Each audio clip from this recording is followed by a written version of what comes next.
No vídeo anterior, a gente conversou que os investimentos, na verdade, são sustentados por um tripé. Esse tripé é representado pela rentabilidade, pelos riscos e pelo tempo. Eu vou deixar o link aqui na descrição do vídeo para você dar uma olhada na nossa conversa sobre rentabilidade. Hoje a gente vai dar um passo adiante para tratar sobre os riscos. Na verdade, a gente corre riscos o tempo todo na nossa vida, no nosso dia a dia, em maior ou menor grau. E a gente está o tempo todo ponderando se vale a pena correr esses riscos ou não. Todos eles dependem da nossa característica e da nossa personalidade.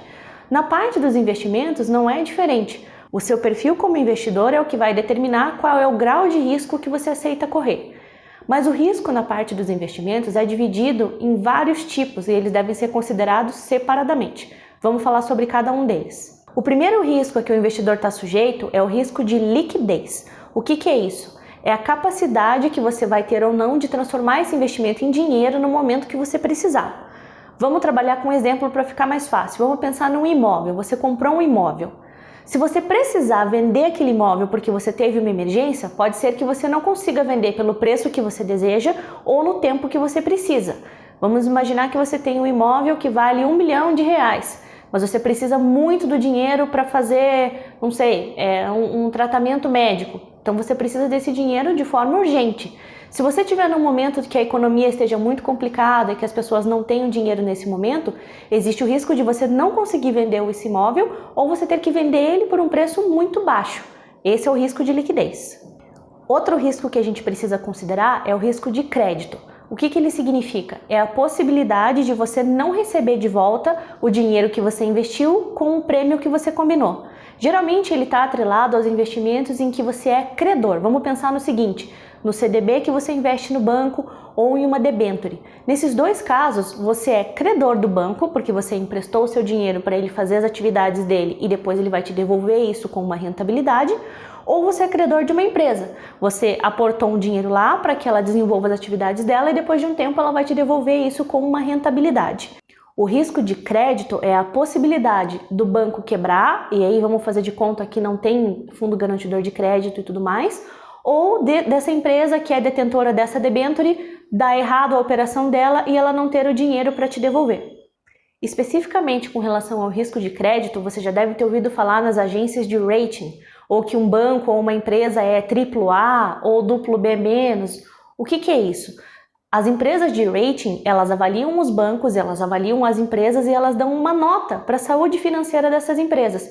Isso mostra se ela é uma boa ou uma má pagadora e assim você consegue mitigar e avaliar bem o teu risco de crédito. A título de curiosidade, inclusive alguns países são também avaliados por essas agências de rating.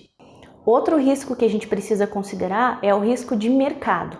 E ele está diretamente ligado à variação de preço de um ativo ao longo do tempo. Meu Deus, Lidy, o que é isso? Como que eu considero isso no investimento? Vamos pegar um exemplo para ficar mais fácil. Vamos imaginar que hoje você comprou uma ação por R$50. O preço dessa ação vai variar ao longo do tempo, porque essa empresa vai se tornar mais ou menos valiosa ou mais ou menos desejada pelos outros investidores. Existe a possibilidade, no momento que você decidir realizar esse investimento, liquidar, talvez ela não esteja valendo tanto quanto no momento em que você comprou. Esse é o risco de mercado. Ele está ligado principalmente aos ativos de renda variável, como as ações, por exemplo. Existe também um tipo de risco que está ligado ao sistema como um todo e ele acaba afetando todos os investimentos. O nome dele é risco sistêmico. Ele representa algumas circunstâncias e algumas situações que são inerentes ao cenário como um todo e eles precisam ser considerados porque você não tem como escapar disso em nenhum momento. Um exemplo que a gente pode dar é uma eleição presidencial, por exemplo.